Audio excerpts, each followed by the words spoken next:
Bonjour et bienvenue dans l'entretien sur France 24. Notre invité aujourd'hui est Thiéman Hubert Coulibaly. Il a été ministre des Affaires étrangères et de la Défense, notamment du Mali. C'est le président du parti Union pour la démocratie et le développement. Il est avec nous en duplex depuis Abidjan. Merci d'être avec nous.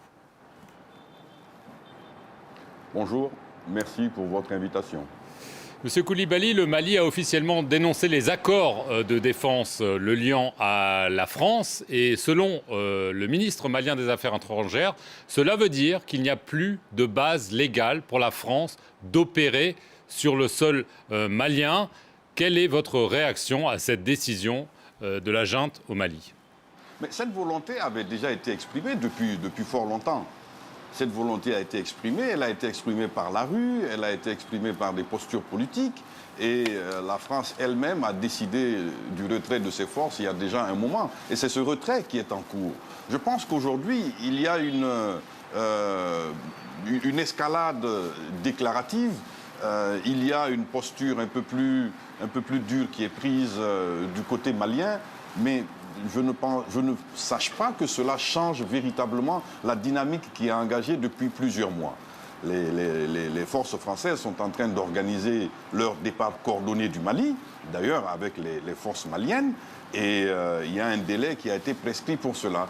Il est évident qu'après toutes ces années-là de présence opérationnelle, d'engagement, un tel départ est une opération délicate qu'il faut faire de manière à préserver, même si la coopération militaire opérationnelle, même si la coopération militaire stratégique devait s'arrêter, il y a quand même d'autres pans de la coopération entre la France et le Mali qui doivent être préservés.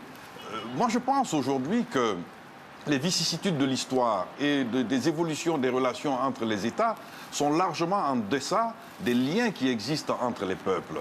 Et je pense que les peuples du Mali et de France ont des liens assez anciens, des imbrications et un brassage qui a été tissé depuis bien des années, maintenant au-delà du siècle, ce qui fait que ces relations-là doivent se poursuivre au-delà des vicissitudes que nous vivons aujourd'hui en termes de posture politique ou de dynamique, on va dire, circonstancielle.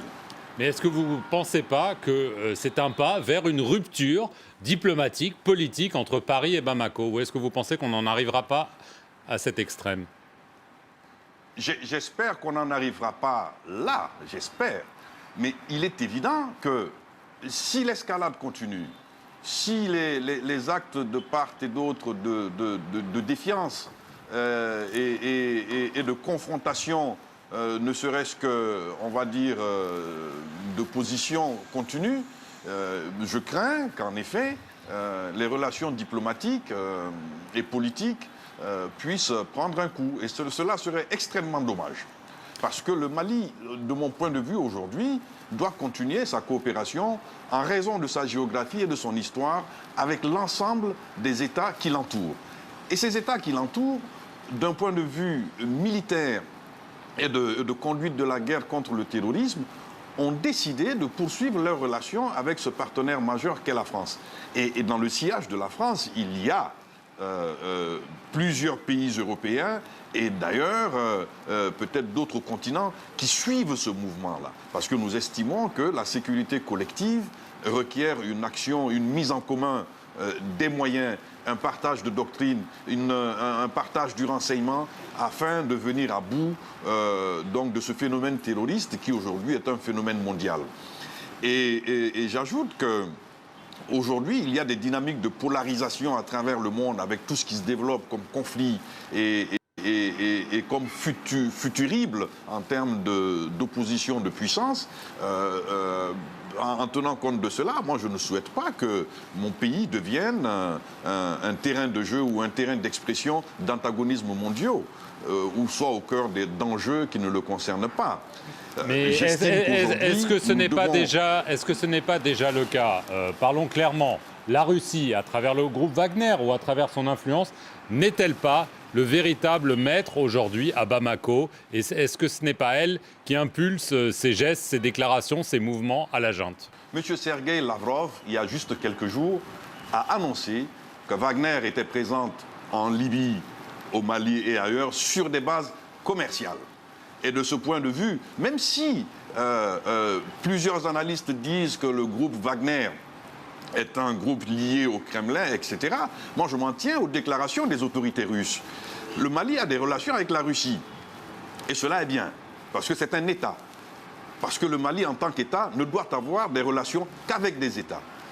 La coopération militaire, la coopération pour les questions de sécurité doivent se tisser entre des États. J'ai toujours dit que j'étais absolument contre l'emploi de mercenaires dans mon pays, parce que celui qui engage un mercenaire se place automatiquement entre les mains de ce mercenaire.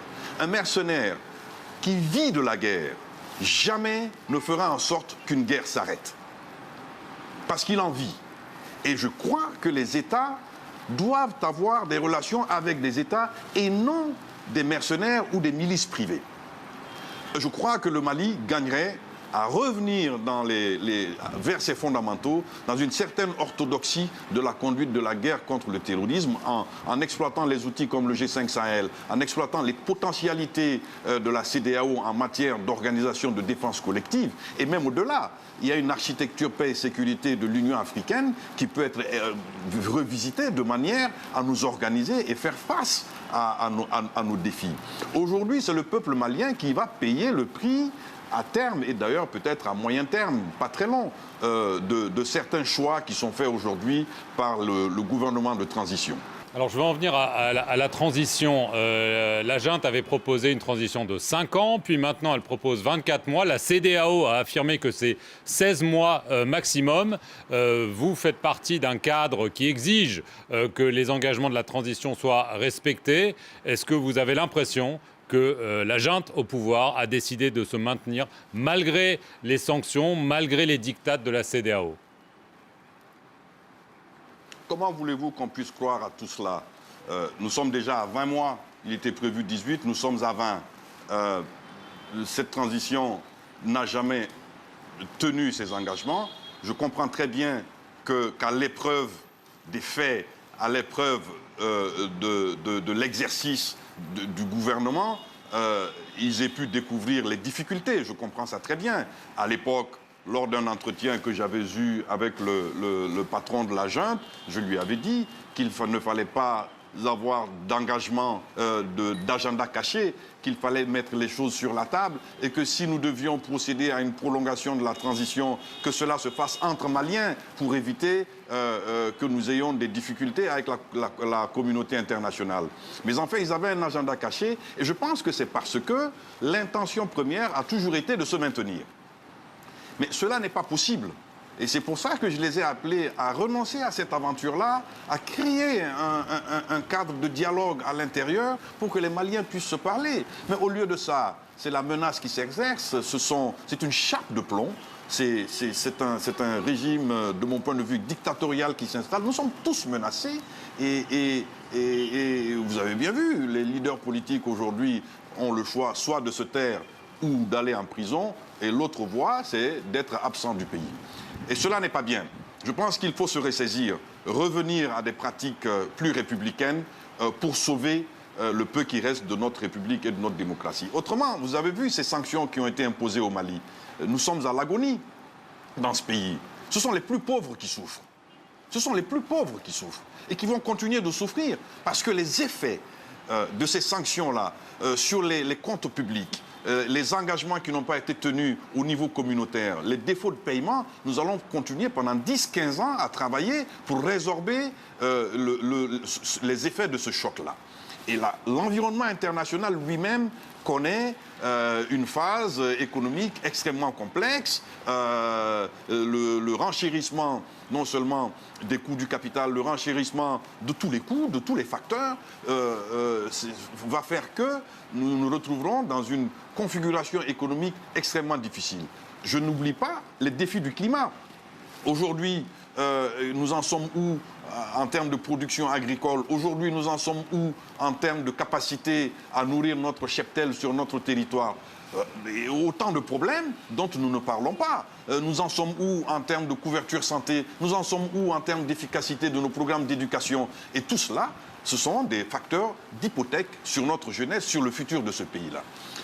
Très les rapidement, batailles politiques doivent le céder à la préservation de nos conditions de résilience et de survie en tant que nation. Très rapidement, on a parlé, vous avez évoqué la chape de plomb, on a vu des leaders de l'opposition, Oumar Mariko, être inquiétés. Vous êtes vous-même en exil à Abidjan, ça veut dire que vous et d'autres être en danger à Bamako face à un régime que vous qualifiez de dictatorial? Franchement, mon cas personnel est très peu de choses par rapport aux questions que je viens d'évoquer. Oui, je suis hors du Mali. Je suis hors du Mali parce que j'ai estimé que c'était la voie la plus sage. D'autres aussi ont fait ce choix-là. Parce qu'il faut se préserver. Nous sommes des acteurs politiques, mais avant tout, nous sommes des chefs de famille, nous sommes des pères et des mères, nous sommes des grands-pères pour certains. Et nous sommes parfois d'ailleurs chefs de clan ou de communauté. Donc nos vies sont importantes pour certains. Je suis triste d'évoquer la mémoire de mon ami Soumelou Boubèye Maïga, qui est parti dans les conditions que vous savez. Mais cela, nos cas personnels ne sont pas très importants. C'est l'avenir du Mali qui est important. C'est l'avenir de ce pays-là que nous devons laisser à nos enfants qui est important. Et cet avenir-là requiert que ces autorités reviennent à des pratiques politiques dignes de notre temps. Thiémon Hubert Coulibaly, merci beaucoup d'avoir été notre invité aujourd'hui depuis Abidjan en Côte d'Ivoire et merci à vous d'avoir regardé cet entretien sur nos antennes.